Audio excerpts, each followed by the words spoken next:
Selamat pagi Om, selamat pagi Tante. Mohon izin share pemijahan ikan cupang. Pemijahan ini saya lakukan untuk mengisi waktu luang selama work from home di tengah pandemi COVID-19. 3 kali gagal dalam usaha pemijahan dan Alhamdulillah yang keempat, kelima, dan keenam berhasil. Pemijahan pertama gagal, belum bertelur cupang betina sudah saya angkat. Di pemijahan kedua, cupang betina berhasil bertelur, bahkan telur tersebut sampai menetas. Tetapi 1 hari setelah menetas, anak ikan atau biasa disebut burayak mati semua. Di pemijahan ketiga, ikan betina tidak bertelur karena masih muda, belum cukup umur. Maklum, saya masih amatir, jadi tidak bisa membedakan ikan betina yang sudah full telur dengan ikan betina yang perutnya besar karena makanan. Pemijahan keempat berhasil.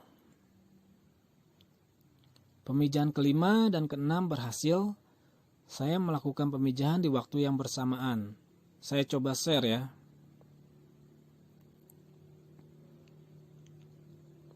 Hari pertama jam 7 pagi fase persiapan.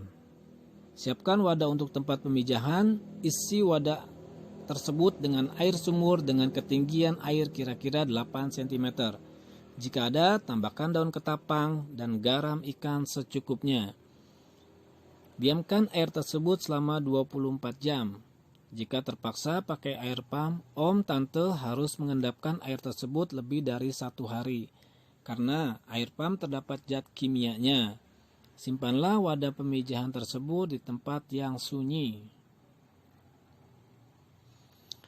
Hari kedua jam 7 pagi fase perkenalan.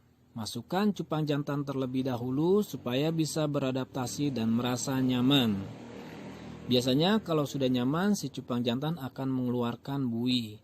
Fungsi buih untuk menempelkan telur-telur yang dihasilkan si betina nanti.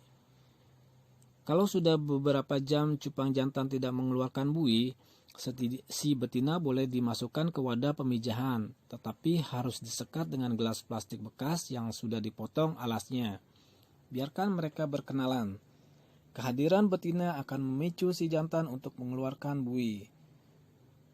Berilah makan sedikit saja kedua cupang tersebut dengan pakan alami seperti jentik nyamuk, kutu air, cacing sutra hidup, supaya kualitas air di wadah pemijahan tetap terjaga. Hari ketiga jam 7 pagi fase penjodohan. Kita lihat di sana cupang jantan sudah membuat buih. Lepas sekat yang menghalangi cupang betina, biarkan cupang tersebut bermesraan, walau terkadang terjadi KDRT. Si jantan sering menyakiti si betina. Hari keempat jam 7 pagi fase perkawinan. Berdasarkan pengamatan saya, biasanya cupang melakukan perkawinan di pagi hari sekitar jam 7 sampai jam 9 pagi. Ciri-ciri perkawinan, si jantan akan memeluk si betina dengan cara melipatkan tubuhnya, dan si betina akan terlentang posisinya. Di saat itulah, telur-telur akan keluar dari lubang telur si betina. Telur-telur yang keluar tersebut nantinya akan diambil sang jantan untuk ditempelkan di buih. Proses perkawinan tersebut terjadi berulang-ulang. Hari kelima jam 7 pagi fase menjaga telur. Kita lihat di sini, di wadah pemijahan sudah selesai perkawinannya. Ini ditandai dengan si betina sudah menjauh dari telurnya dan sang jantan pun terus menjaga agar si betina menjauh dari telurnya. Itulah saat yang tepat buat mengangkat si jantan. Di buih pun sudah terlihat telur hasil perkawinan mereka. Memang perbedaan antara buih dan telur di awal-awal pemijahan saya sulit membedakan, apalagi saya masih amatir di dunia percupangan. Bisa dilihat di sini, buih berwarna bening polos, sedangkan telur warnanya seperti putih susu. Titik-titik putih susu bentuknya seperti butiran nasi. Itulah telur ikan cupang. Jika sampai hari kedua di fase perkawinan cupang betina tidak bertelur, sebaiknya si betina diangkat saja dari wadah pemijahan. Kemungkinan besar tidak terjadi perkawinan. Mereka tidak berjodoh. Apalagi kalau si jantan masih terus melakukan KDRT, bisa mati si betinanya. Hari ke-6 jam 8 pagi telur sudah menetas. Burayak umur 1 hari. Mereka belum pandai berenang. Titik-titik hitam di buih itulah burayak. Sekedar informasi, biasanya telur menetas tidak lebih dari 2 hari.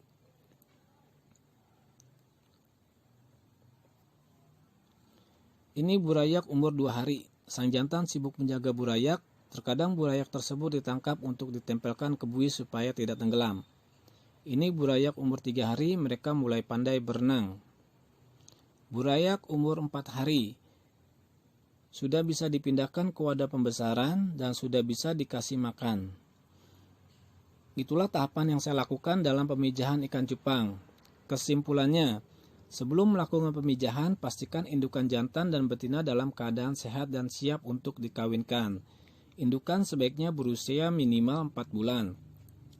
Ciri-ciri ikan jantan biasanya badan berbentuk panjang, berwarna cerah, gerakannya lincah.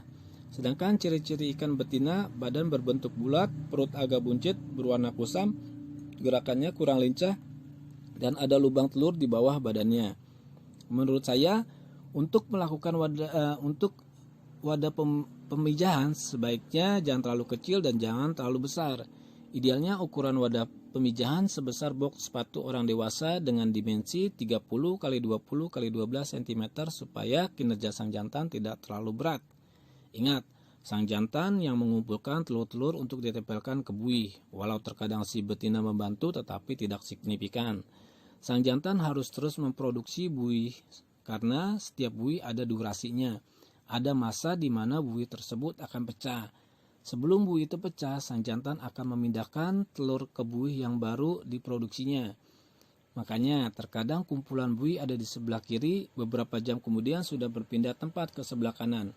Siklus ini terus berlangsung sampai telur menetas. Kebayangkan bagaimana beratnya kinerja sang jantan? Tidak sampai di situ. Jika telur sudah menetas, kinerja sang jantan diuji lagi. Karena anak cupang yang baru lahir belum pandai berenang. Burayak tersebut hanya berputar-putar dan tenggelam. Sang jantan akan mengangkat burayak tersebut untuk ditempelkan ke buih agar tidak tenggelam. Itulah mengapa ketinggian air hanya sekitar 8 cm. Supaya burayak tidak tenggelam terlalu dalam dan pastinya kinerja sang jantan untuk mengangkat burayak pun tidak terlalu berat. Karena tidak cuma satu burayak yang tenggelam, bahkan bisa berkali-kali burayak itu tenggelam dan berkali-kali pula sang jantan mengangkatnya. Oleh karena itu, dari fase penjodohan sampai burayak umur 3 hari, sang jantan gak usah dikasih makan. Biarkan dia fokus sama pekerjaannya, sudah takdirnya sang jantan akan puasa di fase tersebut. Untuk perkawinan cupang bisa saja terjadi pada fase penjodohan, tergantung seberapa cepat mereka berjodoh. Untuk pakan burayak, antara pemijahan keempat dan kelima berbeda, dikarenakan ketersediaan pakan pada saat itu. Pemijahan keempat saya memberikan polaret isinya artemia tanpa cangkang yang sudah diawetkan. Untuk penyajian saya berikan di pagi hari, cukup ditaburkan sedikit saja ke wadah pembesaran secara merata. Jika sore hari masih ada polaret yang mengambang di permukaan air, maka tidak saya berikan lagi. Selain itu, saya juga ingin tahu apakah polaret ini disukai oleh burayak. Sedangkan di pemijahan kelima dan keenam, dari burayak umur 4 hari sudah saya berikan kutu air. Banyak sekali pakan untuk burayak, diantaranya artemia, kutu air, infusoria, dan lain-lain. Sebelum melakukan pemijahan, saya coba beberapa kali kultur kutu air dan infusoria, tetapi gagal. Di pemijahan keempat, burayak yang bertahan hidup terus berkurang, dari semenjak umur 5 hari sampai dengan burayak berumur 21 hari. Banyak faktor yang mempengaruhinya, bisa dari kualitas air, bisa dari pakannya, bisa dari wadah pembesaran yang kurang besar, bisa juga sang jantan yang memakan burayaknya. Karena di pemijahan keempat, sang jantan saya ikut sertakan di wadah pembesaran hingga burayak umur 26 hari.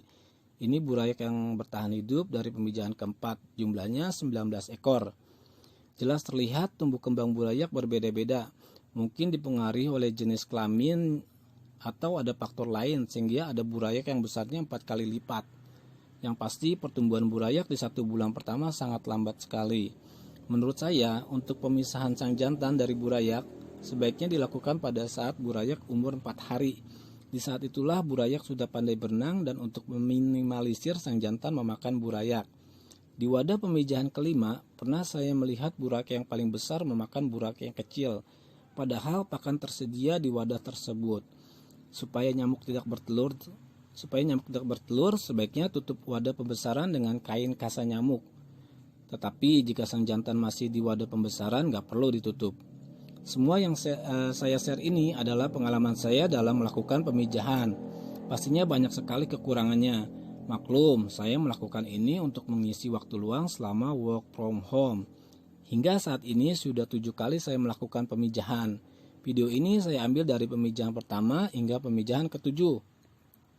Sebelum melakukan pemijahan, saya belajar dari para profesional cupang di YouTube dan membaca artikel-artikel tentang pemijahan ikan cupang. Petuah bijak berpesan, berilmu terlebih dahulu baru mempraktekkan. Karena ketika kita gagal, kita sadar kalau kita dalam proses belajar untuk mendapatkan ilmu.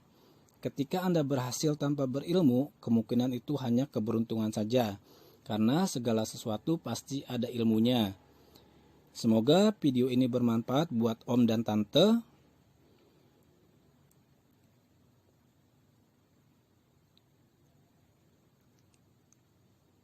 Terima kasih. Salam bahagia.